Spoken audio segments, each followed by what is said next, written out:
STP.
Okay guys, and welcome to today's STPL. We'll be heading into week 2, day 2 of this season, so we're slowly making our way through. Obviously second week of games was played this Sunday, this previous Sunday of course, so we're going to be heading in through those as we go through the week. Now, just the format of the STPL in case you haven't seen it before, all the games apart from the finals are a best of 5. Set 1 to 4, all the lineups are all selected in advance and announced a week in advance of the games. All the games are played at the same time. And set 5 is an ace match, which means any player can come back and be revived to play again. The map pool for this season: Hitchhiker, Monty Ulysses, Core Breach, Tripod, Andromeda, Byzantium 3, Fancy 2, and La Mancha. Now, my name is Kix. If you haven't met me before, or haven't seen me before, I'm the proprietor of the STPL, caster, producer, observer, everything. Sometimes I do have Rapid casting with me as well, but he has been busy with BSL and stuff, and then, like, sleeping, probably, because BSL lasts for, like, 24 hours. I don't know how they cast BSL, man. It's too much. But let's have a look at our current situation. We're going to have EF versus SouL. So let's introduce our first team here. Now it is going to be EF. EF in season 2 did okay. They didn't make it to the playoffs. They missed out. But in week 1 of season 3, they came out and beat one of our top 2 teams in the STPL. They beat White Clan 1-0. They actually won, I think, 3-1 overall, which is pretty insane. It's kind of crazy. But all their players individually pretty good. GoSuDark, GHKZ, Terra, and Shaylin, all equally fine. GHKZ is probably the most unlucky player so far. He's the only person who's lost as much. But let's have a look at their opponents. It is the 2-time champions. It's the defending champions. It's SouL Gaming. Now, SouL Gaming came out in week 1. They won their series, I think, 4-0, which is not surprising whatsoever. And in season 3, they've added a new member to their roster in Shine, which is absolutely insane. But Shine is here for STPL. He's doing his community service for his military service. So Castamuse helped get Shine in SouL, and he can play a few games here and there. But Scan, the top ranked player in the STPL. Beast, pretty good, really good, strong ex-pro in Korea. And then, of course, the strongest foreign player in the Brood War scene as well in Bonneth. He's not as high ranked as maybe he could be in the STPL because he actually had a little bit of a rough period when he first joined, lost a lot of games, and he's finally coming back. He's winning a lot of his games in a row, so that's how it is, and it's pretty cool. So let's have a look at the lineups we're going to be seeing today. We're going to start with a PvT between GoSuDark and Scan. That's going to be on Byzantium 3. We're going to have a TVZ between GHKZ and Shine. We're going to have a TVZ between Terra and Beast.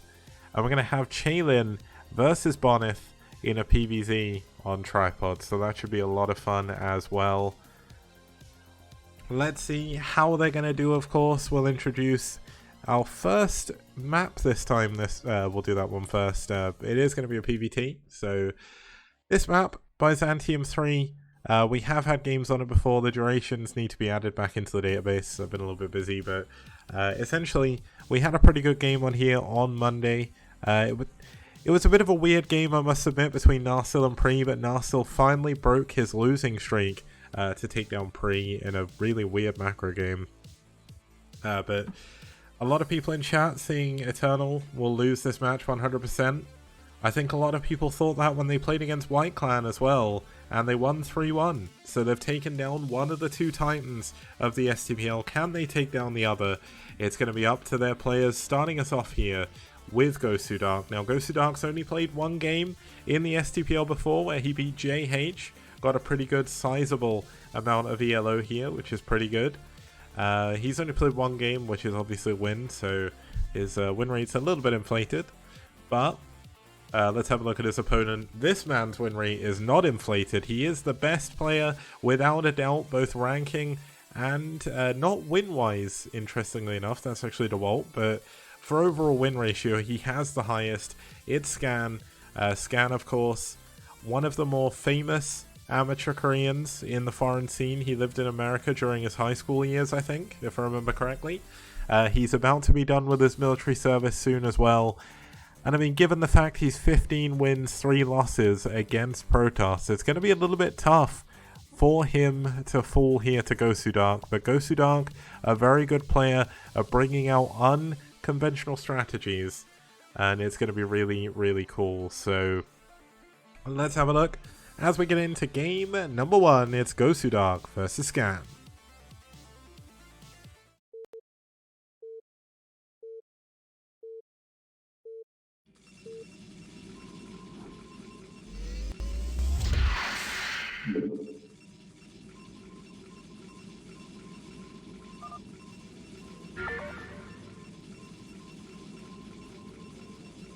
Okay, starting us off here in the top left-hand position, we do have the teal Protoss player fighting for EF. It's Gosudark.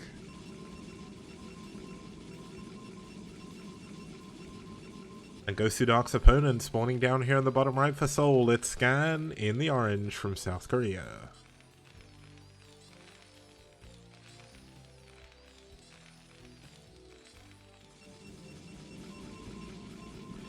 Now, thinking of Gosudark, he is a very likely player. Maybe this is a bit of a stereotype here on South American Protoss players, but whenever you think of Gosudark, you think of someone who can always bring something a little bit interesting to the table. Like, maybe not so much as someone like La Abuela, who's actually on SouL, if I remember correctly. We didn't really see him too much, but he's the only player that's ever made me utter the words full Peru. And that's, it's pretty cool. So Gosudark, I think, will probably have prepared something a little bit more unconventional for this game. He is building his gateway in his base, which is obviously a pretty good spot. But as you notice from the way that probe is scouting, this is actually a low ground main. Much like Gladiator, much like Neo Jade, Byzantium was pretty much one of the first maps that really popularized this style of map. So it's kind of cool. Now, Scan is going to be opting to go for a 1-Rax into gas, so very, very standard for him. You can, and honestly, it may be a little bit more preferred to go for 1-Rax fast expand on this map. And this map was actually the map that saw the first 1-Rax double, 1-Rax fast expand in TVP. It's actually very difficult against like a 2-gate play, sorry, to get up above your ramp. So I think it was Up Magic back in like 2007, 2008, whenever this map was popular. He devised a build where you could build your barracks and a depot on the high ground and wall in with your command center and actually defend against early zealots. So it's kind of cool.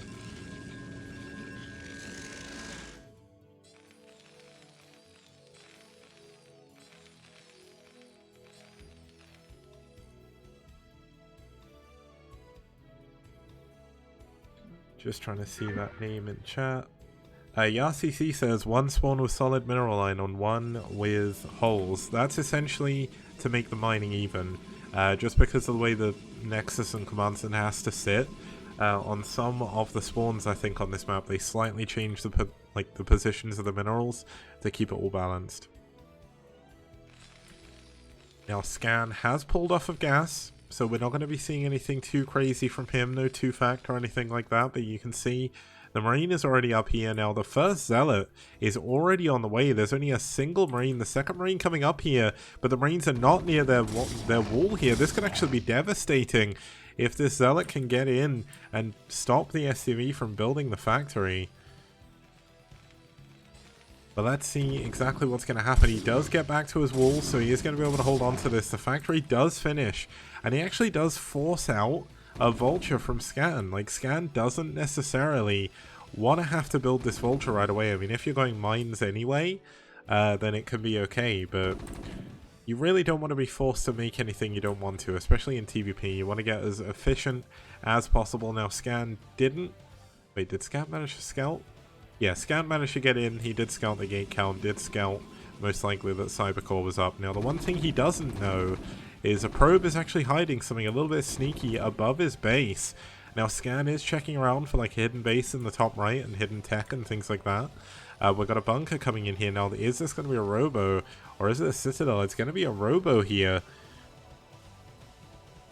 So this is going to be really, really interesting. Now, a proxy Robo means your Reaver gets to the enemy base incredibly quickly. It's very unlikely to be scouted. The only way you can really scout it as a Terran player is getting either lucky, going out of your way to scout somewhere where you would kind of expect a proxy to be, or if you see your opponent doesn't have a Nexus. Now, he's going to see here that Gosudark doesn't have a Nexus on the high ground, but the SCV is not going to be able to get into the main to confirm exactly what's coming. Now this does mean you need to get an academy. You need to get an engineering bay, and Lottie's meowing at me for some reason, so I'll sort that out afterwards. But you can already see that Gosudark is doing his best here to chase away this SCV. Scan actually coming in with a Vulture. Is the Vulture going to go down? No, the Vulture is going to be one hit. Oh! The Vulture goes down, but look at this. The SCV is... Oh, okay, that gets taken down as well. Now, where is the Reaver Tech here? The Reaver Tech is actually back in the base, so it's not a complete proxy. You can actually go for this weird style where you proxy absolutely everything, but that's like super all-in, because obviously if you lose your pylon, that's it. But Scan expanding onto the high ground.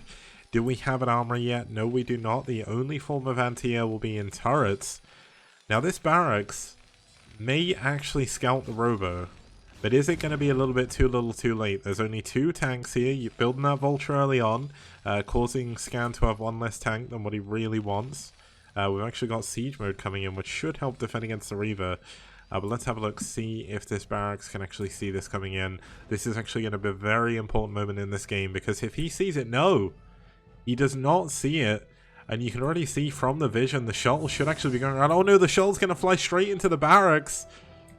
Oh, it looks like he doesn't care. He's going to show it off. He's like, okay, what are you going to do to defend it? He's got a single turret in his main, a single tank. The Reaver shot does go down on the turret. If he can snipe this turret, that's going to be free reign for this Reaver to come in. Now, is Scan going to repair it?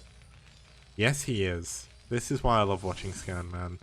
But if he does this, look at this. The Reaver going to come in, try and attack the bunker. Does not want to do that. That is not going to work out very well. But here we go. Looks like the Reaver going to come in from the side. Let's see if he can actually manage to hold on. The Marines doing way more damage to the shuttle than they should be able to. Okay, the Marines are going to be taken down. This means the Reaver is going to have complete control over this factory. And that's going to cause a lot of problems, because if he unsieges both of his tanks at the front, Gosudark can actually go in with the Dragoons at the front. Looks like the Reaver has been picked up. The turret goes down. This means there's no anti-air in the base whatsoever. The armory's done, but there's no Charon booster upgrade. There's no Goliath on the way. Now, there is a second missile turret here, but that's not going to help him too much. Honestly, I feel like he should just go for this bunker right now. Because by doing this, he's giving Scan time to rebuild turrets, time to get his tanks up.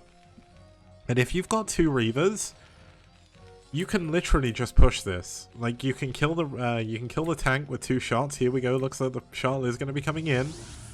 Does want to lead with the Dragoons, though. Definitely doesn't want to go in with the Reaver first. That's not where you want to be.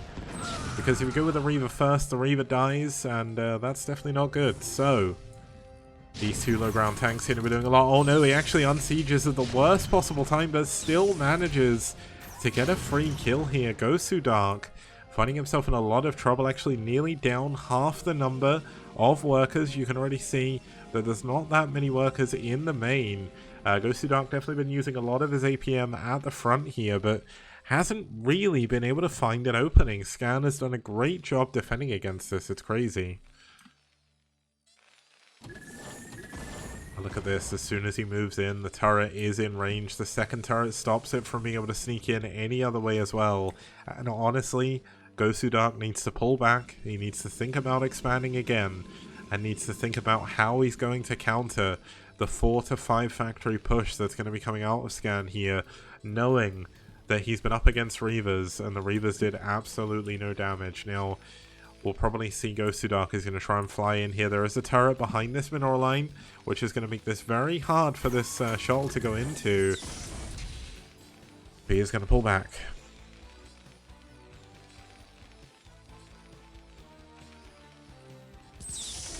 Okay, but here we go. Looks like the tanks are going to move forward and unsiege. We've got observers finally coming out here for Gosu Dark. Academy is on the way as well, so Scan will be coming up soon. Now, Gosu Dark is getting ready to go for that expansion. This is definitely the right move for certain, because essentially you can't rely on the Reavers forever. Like, you need to get some form of economic advantage, but the trouble is where Gosu Dark cuts so many probes, and he's still not building probes now. He doesn't have a big gateway count. With his extra minerals, he's building a wall here, but he's not even building the Nexus. This is just a lot going on here for Gosu Dark, and I don't think he can really keep up with it. He's trying to move his units around, trying to find an opening, but he's just kind of hitting a brick wall right now.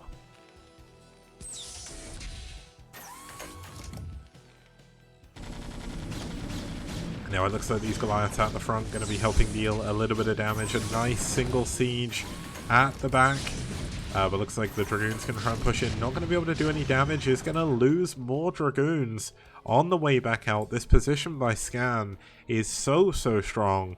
It defends his main, it defends his natural, and it also defends this third base. So Gosu Dark is finally getting the third base up. There's still not a large number of gateways. He is producing quite a few Dragoons at a time.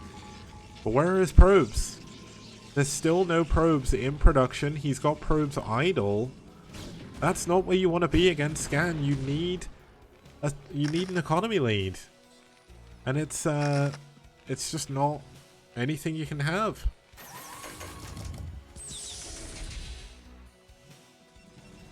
Now the trouble is, especially when you're playing Brood War against someone who's arguably better than you, it can be a little bit daunting. Scan, highest ranked player in the league, very famous among the foreign players outside of Korea for being such an unbelievable monster, and that really can affect your mindset when you're playing the game. Like, even though I'm super low level, if I get matched against someone who's way better than me, I can tell. Like, it sucks. It feels like I'm gonna lose. Like, you need that winning mindset. That's really the difference between how Gosu Dark is playing here and how the players are that beat Scan before.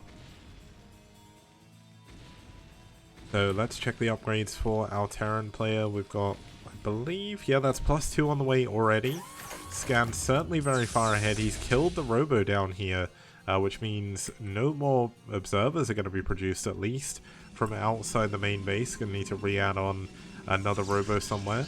Definitely not something you want to do, already building it in the natural. But look at the army that that Scan has. He's got +1 attack. He's got a good number of vultures, a good number of tanks. And there just isn't enough Protoss on this map to deal with this number of tanks. Like, look at this. The siege mode's going to come in. The Dragoons are not running away. And he loses 4 of them in a single volley. This is just not the best play here from Gosu Dark for this specific situation.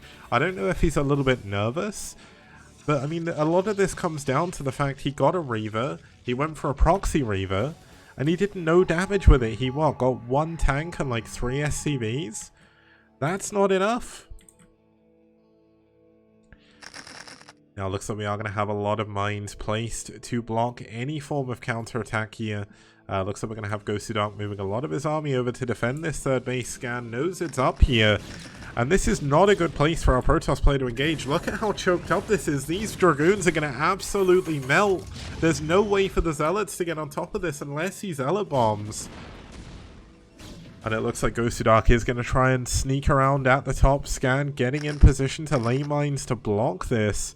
Now Scan does have his third command center up and running. +2 attack is almost done, going up to 7 factories. And here we go, the kill switch has been engaged. The tanks are getting hit on at the front. Now that was a nice scarab at the back, but I don't even think it went off. Oh, what a disastrous push out by Gosudark. Yes, he kills a good number of tanks, but is it enough? There's still 4 tanks here. There's 3 Dragoons. He cannot defend this base anymore. Okay, so this third base is going to go down, and Gosudark's probe count is still at 41. He did not build any additional probes from earlier on. And that's it. That's too much. GG. Gosudark taps out, and Scan wins game number 1. So that was a fairly straightforward game by the number 1 ranked player in the STPL. Scan is an absolute powerhouse. It's pretty crazy. So that's how a game looks sometimes when you have a player who's so good like Scan is. If you can't get damage done early on when you go for a build that's designed to do damage, and then you don't keep your economy going, then that's it. That's unfortunately how it's going to go. So Scan definitely winning that in a very good way. We'll be back in with game number 2 in just a few minutes after this short break.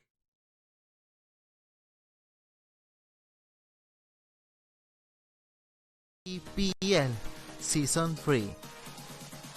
Yeah. STPL DAS. Bio TVP? Wow! No problem. We got dragons to defend. Yeah. STPL DAS. STPL DAS. Mass Scout? Oh, I'm so afraid. We got Hydralisks to defend. Yes. STPL, STPL. Fantastic production, fantastic casters, fantastic price pool, only in STPL. Outstanding. Rock and roll.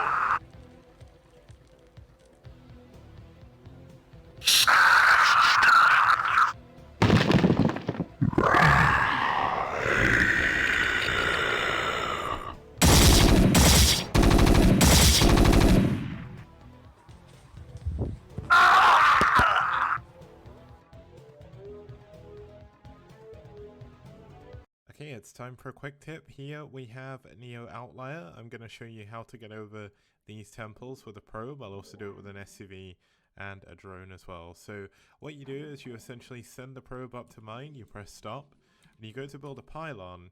Now you build the pylon underneath you, so essentially it's going to push you, then you spam right click, and all of a sudden you are through. And here is the same trick with Terran.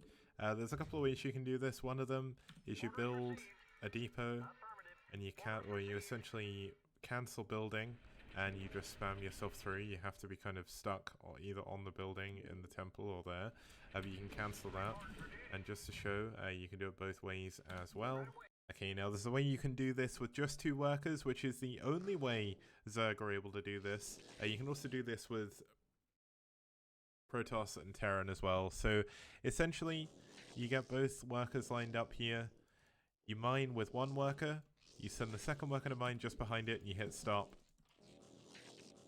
It can be a little bit finicky, so don't worry if you don't get it first try.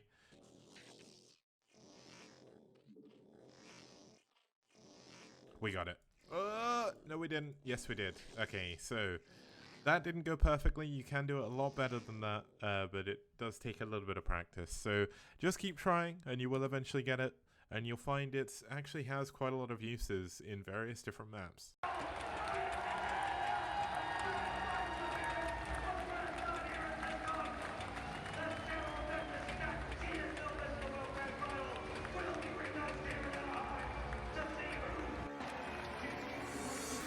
Okay guys, welcome back. We're going to be heading into our second map here. Interestingly, okay, I am so glad that I can, yeah, that's really weird. One of the colors, I think I may have a bugged replay. We'll see this in a second.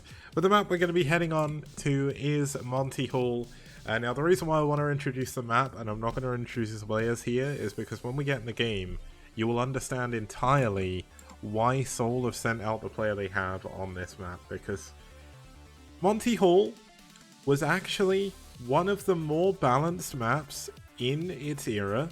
It's a really good map, led to some really good games. One of the most famous, of course, was Boxer versus Nalra, where Boxer went ghosts against carriers.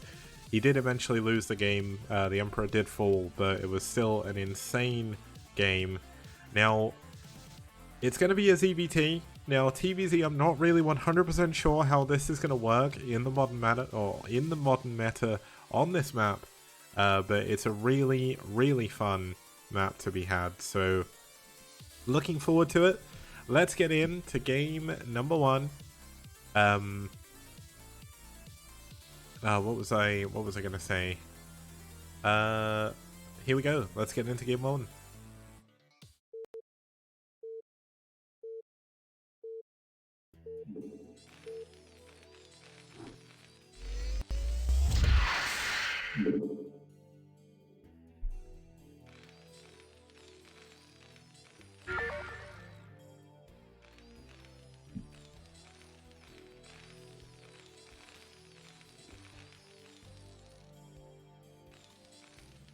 Okay, starting us off here in the top left-hand position, we do have the red Terran player fighting for EF. It's HJKZ. And I still don't know how to say his name. And just before we introduce the next player, thank you GhostOfVidyu for pointing out I did actually do it, and it cut off again for some reason. So I'm not really sure why that keeps happening. Maybe we'll speak to BlindRara or something about it after the stream. But the next player down here in the bottom right needs no introduction. It's Bagger Builds himself. It's Mr. Shine fighting for SouL.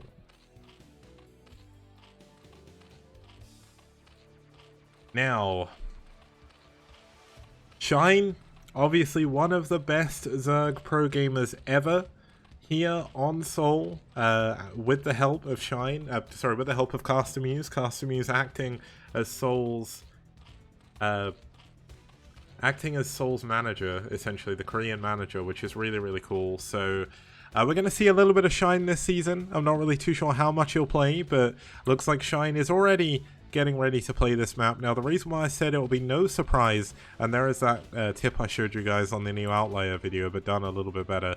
But then Shine goes with a 12 patch. Now, Shine is historically known for his bag of builds. If you want a crazy Zerg player, you pick Shine. Shine has all of the weirdest strats, and if there's one map that benefits from that a hell of a lot, it's going to be Monty Hall SE. Now, let's see exactly how our Terran player is going to pay this out. Looks like it's going to be a 14cc flown over the minerals here. Now, this is actually going to benefit Shine, because the way this works, there's no minerals here blocking, and there's no minerals. Let's actually show you guys on the map. There's no minerals blocking here either.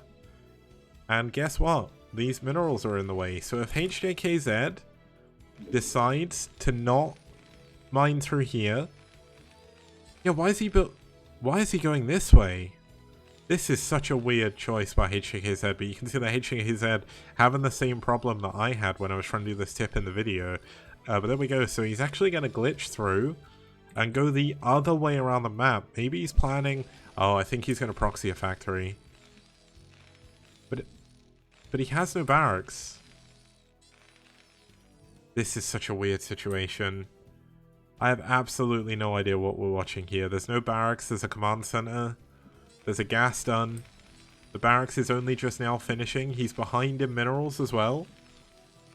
That's pretty crazy. Now, let's see what Shine's doing. He's got his spawning pool coming up. He actually went for a 3rd hatch in his main as well. I think that was actually 3 hatch before pool, which is pretty good for Shine. It means his economy is going to be booming pretty quickly. It's also a great way of getting a huge number of mutas. Your mutas pop a little bit later, but you get 9 at the same time. Now this is such a weird situation. Oh, he's actually going to... Okay, this is kind of funny. He's going to mine this out fully by expanding to these minerals. Well, there we go. So that's his plan. I don't know how well this is going to work out, as barracks being late means if he is proxying a factory, it's not going to be able to do too much. Ah, here we go. So double factory in the main. It's not going to be a proxy here. But you can already see that the minerals have been mined out. Shine does see this, so he knows exactly what's going on. Now, is Shine going to choose to flood Lings here? Because if he's... Oh my god, it's a Hydra Den. It's a Hydra Den, so he's going for a Lurker build instead, which is going to make that even better against this expansion positioning. Shine has already mined his way through here. He can push very, very easily. And it's going to be so hard for HJKZ to hold on to this. But this is a game that realistically, if EF want to stay alive in the series, they're going to have to take. Now, this is triple factory at the same time. So this is going to be a lot of factory units coming out as soon as we have most likely an armory. There comes the armory coming in now, which is delayed because the barracks was delayed. This has a chance to be a very, very strange game. Now, the cynic in me thinks the 6-minute curse emote should get, or people who can use it should get ready, because I get the feeling that Shine is going to flood with Hydra Lurker, and there's going to be absolutely nothing that HJKZ can do about it. But the Marine has actually scoured the expansion, seen some Lings running over, and the only unit that HJKZ actually has is a single Vulture. Now, if he gets mines, this could still be okay. But he needs mines as soon as humanly possible, because you need mines against the Lurkers, and here we go. Speedlings coming in, HJKZ with only a single Vulture, gonna be trying to hold on to this. And this is definitely not looking too good here. Oh, there is 3 more Vultures, so let's have a look how the micro is. Does lose a single Vulture, gonna lose the second one as well. A little bit of missed micro here by GHKZ, causing a lot of problems, and Shine is actually going to get into the main. And this is definitely tough. It's hard in this situation to try and do this. Now, if I remember correctly, GHKZ is one of the... Yeah, GHKZ is one of the Korean players, so there shouldn't be any lag or anything here. But those Vultures definitely struggling a little bit. Spire is on the way. The Lurkers are morphing. Here we go. Look at them. The Lings hiding off down here as well. Now, Vultures are going to be heading across the map here. Mines, not done. I think he actually skipped mines to go... Yeah, he skipped mines and speed to go for Charon boosters first. And he is going to get completely destroyed. There's only a single missile turret here. The Lurkers come in. Bagger build strikes again. He's going to get on top of the turrets. The SCVs trying to run away. But the natural is going to be forfeit here. There's absolutely nothing he can do about it. One of the Lurkers gets taken down though by a little bit of good micro here. By the Goliaths. Good. Stutter step. One of the Lurkers gets away. But oh, it goes down at the last second. So GHKZ is slowly but surely holding on. But the Academy is not done. The scanner is maybe blocked here, actually. I think he needs a little bit more space. And there's no way, or there's nothing he can do against this Lurker. The Lurker just has free reign over this base. Father in chat saying that looks like it's fine. It feels like it's a little bit too far over, but I guess he should be able to build it. Now the trouble is, he has no way of killing this Lurker, but Shine doesn't have any way of killing HKZ either. Yes, he blocked his expansion, but Shine is still on 2 hatch Zerg, or 3 hatch Zerg even. He has gone for the 3rd hatchery here, and he is going to expand towards the center, which is actually also not blocked by minerals, but he doesn't need to worry about that too much. Now, looks like we still have no scan or anything, so HKZ is going to just push forward with a load of Goliaths here. Now, there's no Lurkers back at home. So, okay, yeah, here we go. Creep Colony's going to be spammed here by Shine to try and hold on. But is this just enough Goliaths to push through? Is there a lurker underneath? No, there's no lurker underneath the Overlord or anything, but let's see. Let's go. Goliaths are pretty strong. There's some pretty strong timing here by HKZ if he can get the Sunkens before they morph. He's going to target down the Hydras first. Oh my god, this is actually really dangerous for Shine. These Sunkens need to be targeted down, but the Mulus coming in at the perfect timing here for Shine. GHKZ going to try and micro back against them, but oh my god, the Goliaths are going to die too. The Muteless not really doing too much damage. The Goliaths in the main now have to contest with the Lurker. Now there is a scanner, but the command center is about to die. He needs to clear it now. Yeah, there we go. Okay, so he's going to be able to get that, but is he going to be able to get the Muteless? That's the big problem. The start step is pretty good. He is doing a pretty good job of doing this. Does he have any upgrades? One attack is done. No carapace upgrades just yet for these Muteless, so they're actually doing a ton of damage here. But more Muteless coming in. The turrets are not done at the natural, and this very much well could be too little too late here for HKZ, only on 4 factories. Now that did give a little bit of time, but the turrets are still not finished. And Shine is just getting further and further ahead. These Muteless are doing so much damage. Shine's so good with his Muteless micro. Not even opting to try and finish the turrets, just unable to do so. Goliath's coming in from behind, but there's only 3 at a time. The extra factory was cancelled to try and get some extra money, but the command center is going to go down. Here we go, and with this, it could be the end of the game. HKZ is in an awful position right now. 1 command center with very few units. You can see he immediately wants to build a command center again, but he needs more Goliaths. Like, he needs something that can contest with the Muteless. Now here we go, he's going to scan, looking at the natural, sees the drones transferring away, so he should know that he is up against the 3 base Zerg right now, and that is not where you want to be. It's going to be a 4 base Zerg as well. Shine, so good.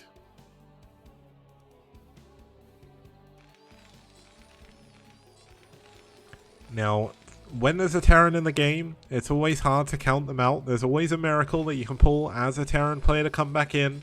That is the miracle of Tesagi.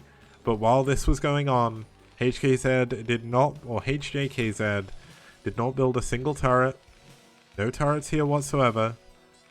And the Muteless are going to fly into the main. There's only 2 turrets here. The Goliaths are in the natural right now. The science facility is going to be blocked, which means no irradiate, nothing to deal with these mutas, and surely this has to be it. +2 was never started because the engineering bit, or the science facility, was never finished. And the Muteless are just doing so much damage. So many units are going down in the making of this game, and Mind Flayer saying, oh sorry, Edgewood saying, do you think Flash could win this game? I think he probably could, because it's Flash, but unfortunately, HAKZ is not Flash. So things are definitely a little bit problematic, but whereas economy is so short, he just cannot build the units he needs to, and here we come. Like, this is the final blow.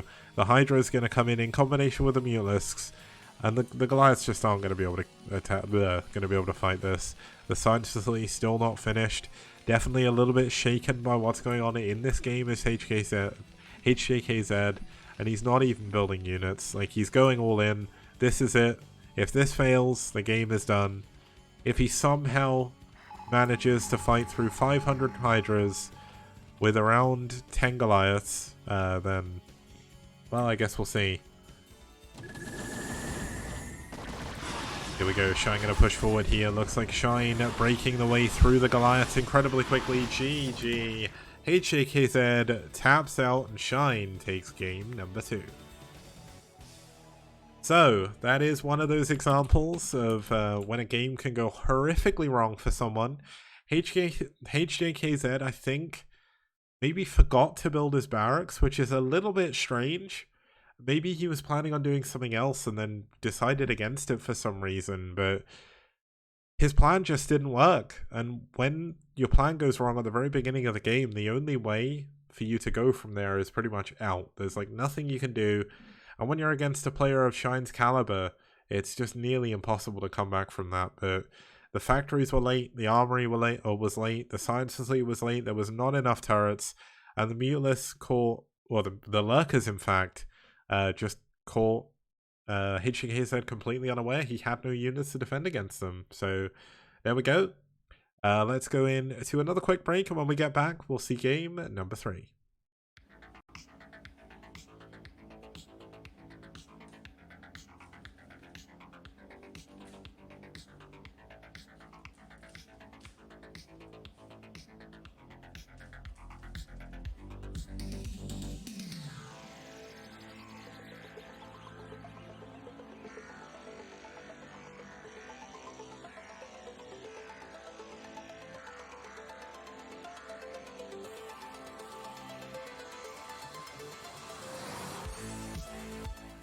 And people like Kix, for example, who has an encyclopedic knowledge of every map that's ever been released on StarCraft. And He's a map man! Skibidi on did it, dude. Skibidi on did it, dude.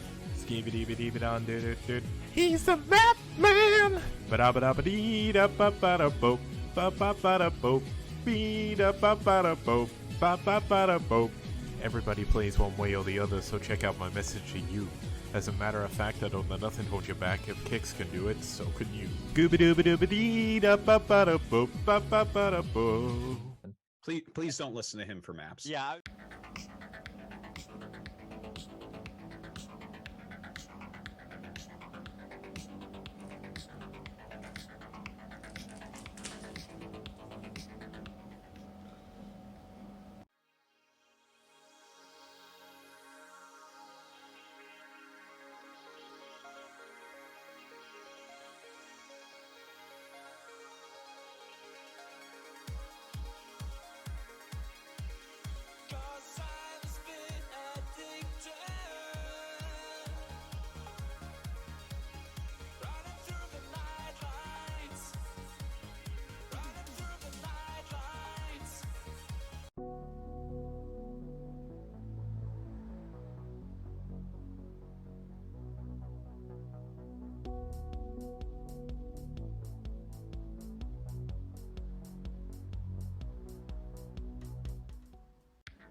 Toss a coin to your content creators, oh valley of plenty, oh valley of plenty, oh. Toss a coin to your content creators, a friend of humanity.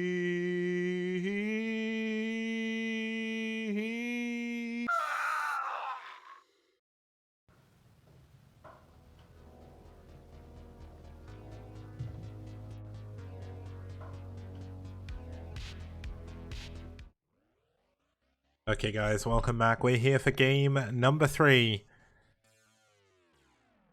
between SouL and EF. This time for SouL, it's going to be one of the best Terran players outside of Korea, if not arguably the best at the current time. It is Terra. Terra doing pretty well in the STPL for himself, rank 13 overall in the ELO rankings. He's won 6 of his last 10 games. He's got a 70% win rate against Zerg, which is insane, and a 68% win rate overall. Pretty good. By the way, I found out what was causing the problem with the stream dropping off the TL event. Apparently it's a problem with the Twitch API at the moment, so we'll have to wait until that gets fixed. It's not a major deal. Luckily enough, if you guys know about the STPL and you know people who are normally watching who aren't because it's not on TL, why not go spread the word?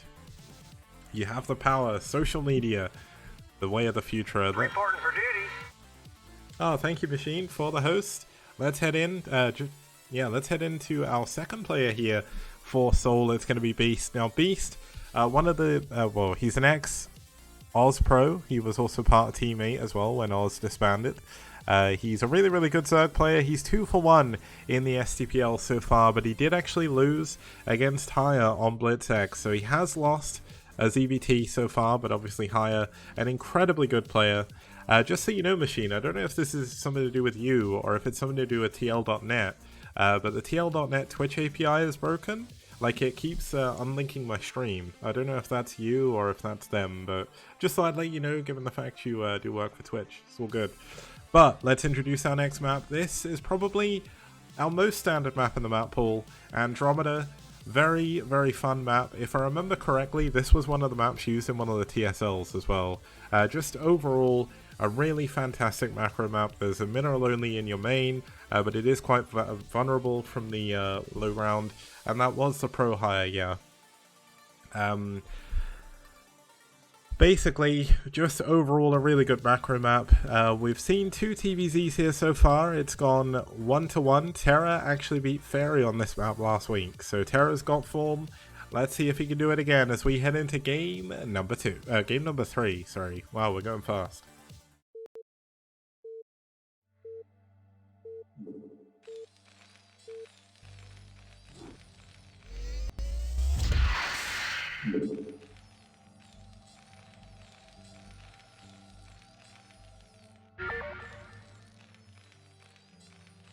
The game has begun, and starting us off down here in the bottom right hand corner is the blue Terran player fighting from Peru. It's the Peruvian powerhouse himself, it's Terra.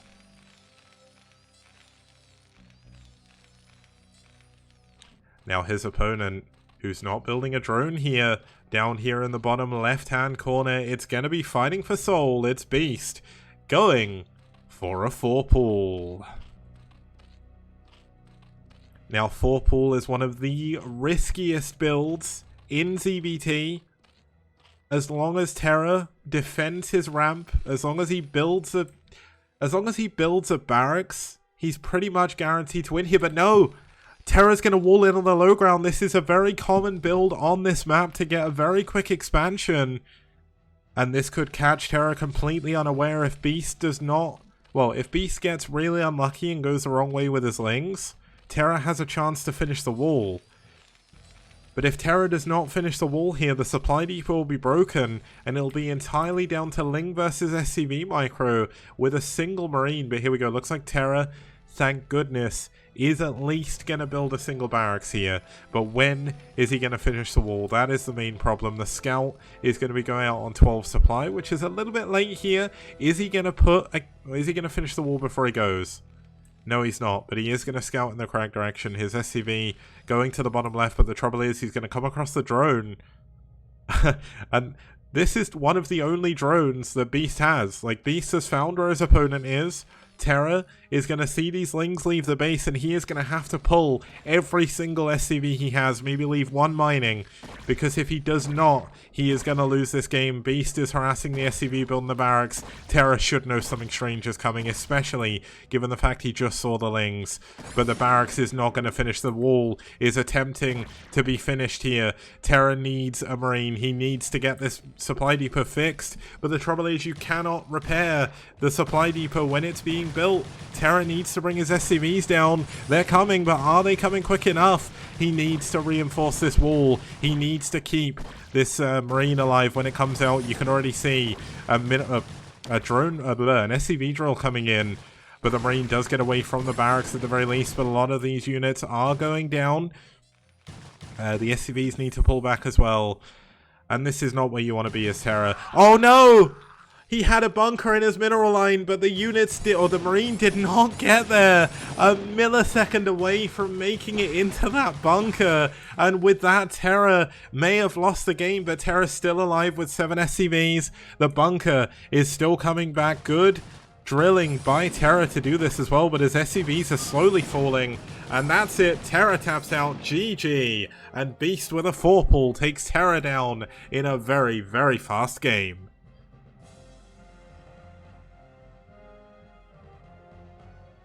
Well, that was certainly something you don't expect to see every day. Terra was so unbelievably close to getting that Marine into the bunker, but he didn't quite make it, and that is going to be your problem. So, wow, Terra gets cheesed out. Unfortunately for him, that means that EF are going to lose this series. We have one more game in the series to go, though. It's Bonith versus Chaylin on Tripod, so let's actually go into it. I'm not even going to bother going for a break there, because I didn't even talk enough in that like 3-minute period, but here we go. Let's head on over to introduce our two players. Starting us off is going to be Chaelin for EF. Now, Chaelin, a really popular Twitch streamer in Korea for Brood War. She's a really good Zerg player as well. She's got a 60% win rate overall over quite a respectable number of games. Obviously, with EF only joining in Season 2, she's not had too many weeks to play, but definitely one of the mainstays on EF's roster. A 66% win rate against Protoss as well makes her, or gives her a good position against her opponent here, which is going to be the one, the only, it's Bonneth. Now, Bonneth, of course, the best non-Korean StarCraft player at the moment. Maybe it's hard to say that he's reaching the same level that Zeke was in like 2014, 2015. But he's up there. He is really, really good. He's very dominant as well. He's won his last 10 games in a row. And just overall, just an absolutely crazy player. He's up at rank 9 in the STPL now, finally breaking into the top 10. It's been a long time coming. He is only a 54% win rate against Zerg though. In his early appearances in the STPL, we saw him die a lot to Zergling all-in. So let's see if he's going to be able to hold on to that. He did, of course, win the Corrupted Cup in 2019, but that's not as important right now. He's killing it elsewhere. So the map we're heading into is going to be Tripod. Tripod from the Season 8 of ASL. Really, really fun map. It's kind of like Transistor, but good.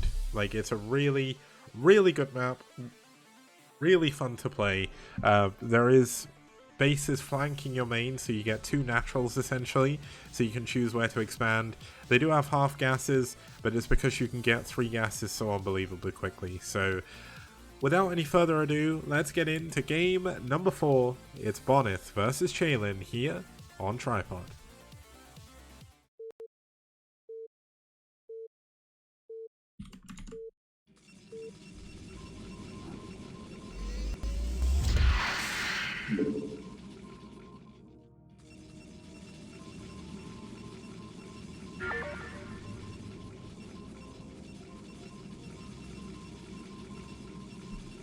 Okay, the game has begun. The final game in this series, starting us off down here in the 8 o'clock position, is the one, the only, the king of foreign Brood War. It's Bonneth.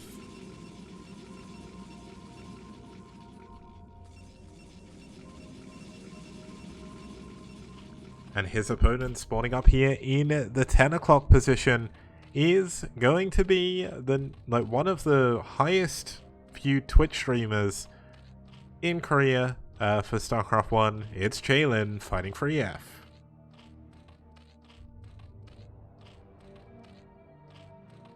Now, in many cases, I think regardless of who the opponent is, even if it's someone way better than him, it's really hard to ever count Bonneth out. Now, in the STPL, he has shown some really disappointing losses. I'm sure he felt bad about them as well, but in comparison to, say, the BSL, where he just completely demolishes everyone, he's actually not had the best win rate out of anyone. Like, DeWalt definitely done a lot better historically in the STPL than Bonneth has.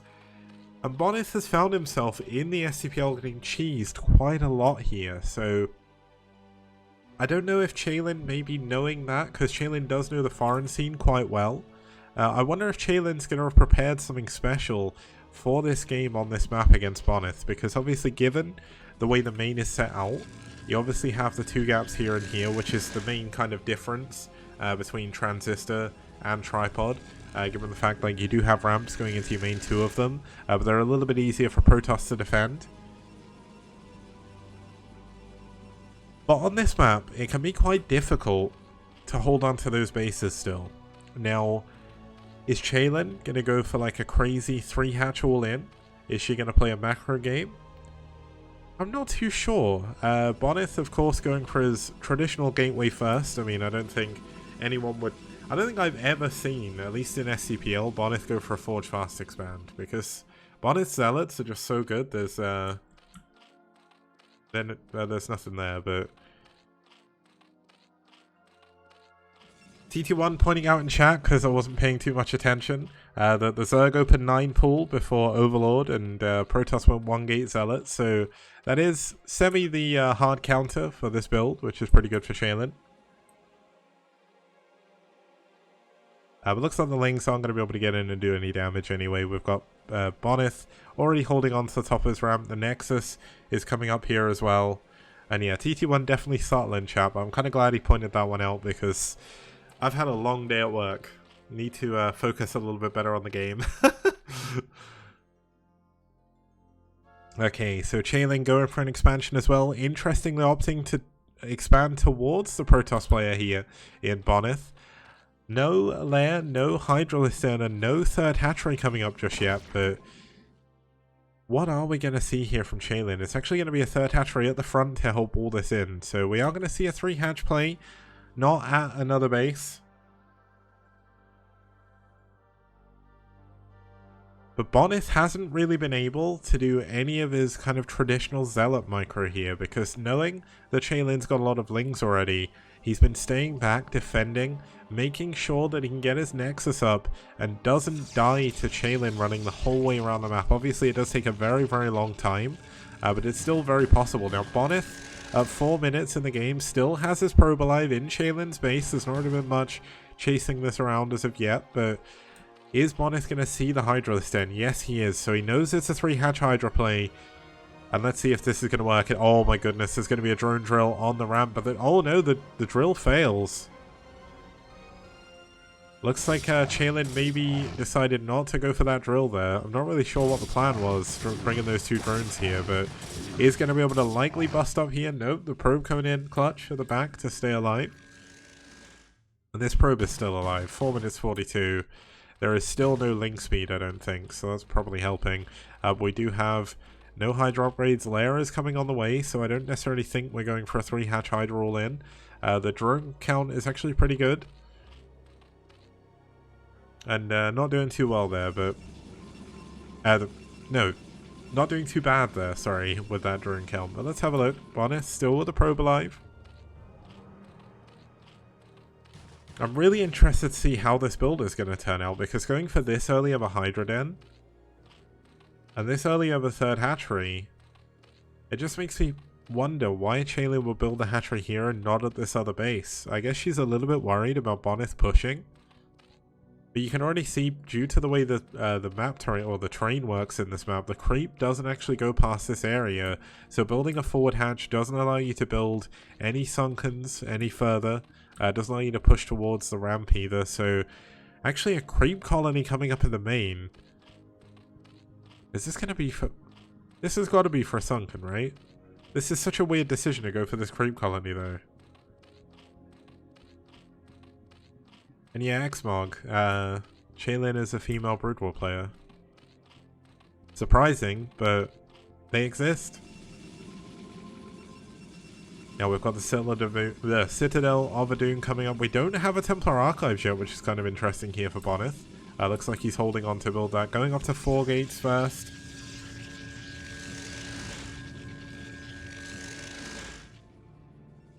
And yeah, in case you don't know guys, Chaylin streams almost every single day. She's pretty much always live on Twitch as well. So if you if you want to say hi, she's got pretty good English, so go say hi.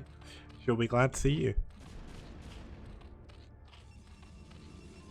I can't remember her stream name because it's like, I think her stream name's written in like Korean, like Romanji, essentially, although that's Japanese, but I know what I mean. I had it written down somewhere. It's KCL903. But this is such a weird build by Chaylin right now, because we've got a load of, we've got a Spire coming in here. We've not got a load of Hydras despite the Hydra Den. And now Bonneth is going to come across with this massive timing attack. +1 attack isn't done yet, but speed is. And look how many Zealots there are for Bonneth right now. Is there even enough defense? Back at home, there's another creep colony coming in. This is going to help out a little bit, but where are all the Hydras? It's pretty much nothing but Zealots, and this could be a little bit problematic. I think Bonneth is going to take this to a 4-0 for SouL, because how on earth does Chaylin hold on to this? She's doing a pretty good job keeping the Zealots away from this sunken, but the Spire's going to go down. With no Spire, okay, the Mutalist have spawned, so they are going to be able to clean this up. But at what cost? Bonneth is almost doubling Chaelin's supply and workers. Zealots are going to get the main. They start to try and focus down these units. Luckily enough, the Sunken's up here. Going to help out a little bit. But wow, this was a little bit devastating here for Bonneth, for Chaelin even. Bonneth, yes, he threw away a lot of Zealots, but he did so much damage, and his expansion is completely safe. There's no threat of additional Mutalist coming in here, which helps Bonneth given the fact he delayed his Stargate a long time. We've got the Templar Archives finally done. Storm is not yet done, but there is an Archon, which is going to help out here as well. And just overall, I'm not really sure where Chaelin can take this from here. Like, there's not even enough... okay, there is enough to one-shot probes. But with this with the Corsair coming in, this is going to be very difficult for Chaelin to be able to micro this. The cannons are in a very good spot. They seem to have infinite range compared with turrets. But looks like Chaelin going to try and focus down more probes, knowing that these Mutalists are not long for this world. But with all of the Mutalists dying, that's going to give Bonneth even a bigger advantage. Now, Chaelin has actually managed to drone up to 30 drones. The Spire is coming back in at the same place. Now, obviously, if it didn't work the first time, let's try again to keep it alive there. But Hydra Speed is only just now coming in, and Bonneth is getting ready for his push. There's 2 Corsairs, an Archon, and a ton of Zealots. +1 attack is done now as well, so this is going to be an incredibly strong timing attack. Chaelin did not rebuild the extra Sunkens. There are some Hydras here, but it's just a little bit too little too late here for Chaelin. Drones are not going to help you against this army. The Archon going to be doing so much damage, and everything in Chaelin's natural is getting killed right now. The Spire is going to go back down. Yes, you can build Mutas, but it doesn't matter. GG. Chaelin taps out, and despite their success against White Clan, they're not able to replicate it playing up against SouL. Well, that was a little bit unfortunate for EF. They did go against the strongest team in the league, and SouL definitely proved why they're the strongest yet again. It amazes me time and time again how they can come out and absolutely demolish people, and in most cases not make it even look close. And that isn't just the Koreans, that's Bonneth as well. So let's have a look at the results for that series. Where are we? So, let's take a look. So obviously it was a 4-0 in favor of SouL. Scan taking down Ghost Who Dark in game 1. Shine taking down GHKZ. Beast taking down Terra. And Bonneth taking down Chaelin. Now, it was really unfortunate that Terra decided to try and wall in on Andromeda, because even though the result of the series would have ended up with a loss still, Terra had a very good chance of holding that. But split-second decision-making by Beast to chase the Marine, getting it just before it got to the bunker, gave Beast the victory in that game. And just overall, SouL played an incredibly good... what am I saying? Played an incredibly good series. Now, I'm going to go for a quick break. When I get back, we'll be here for series number 2. Now, it was going to be IRK versus Valhalla team. There seems to be a little bit of a mix-up with the replays. SFCA did not post them on time, and IRK Aggie didn't get them either. So we're going to go into a different series. Just need to double-check. I definitely have another series I can cast. I should be able to, yeah. So we did DM versus Rev already. So what we'll do... I kind of wanted to save Red versus White for Friday. Let's figure out what we're doing. I'll just see as well if maybe I can get the other replays. And when I get back, we'll head into series number 2, depending on what it is. See you guys soon.